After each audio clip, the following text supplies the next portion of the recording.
there are 3 different types of bubbles, and I'm gonna show you how to remove each one of them.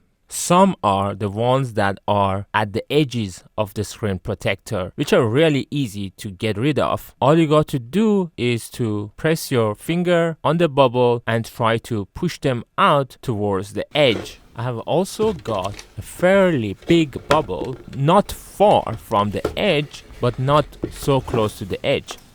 So squeeze the bubbles and push it towards the edge until bubble comes out from the edge.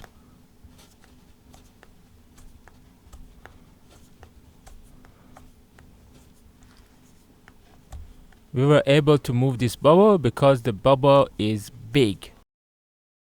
And now only one bubble is left, which is at the center of the screen, and because it's quite small as well, it is harder to move it to the edge of the screen. So we need to use another method.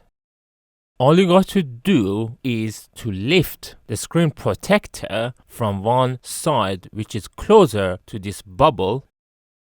Do it very slowly because you don't want to lift the whole screen up. You probably would need long nails to help you to lift the screen protector. So keep lifting the screen protector until it reaches that bubble in the middle of the screen. And once it reaches the bubble, then the bubble should merge with the area that we have just lifted. Now simply let go the screen protector and place the phone on the table, and as you can see, all the air is moving out from underneath the screen protector towards the edge. There is still some bubbles left near to the edge, which you can easily get rid of by squeezing them out. Now you can wipe the screen and your phone is ready to use.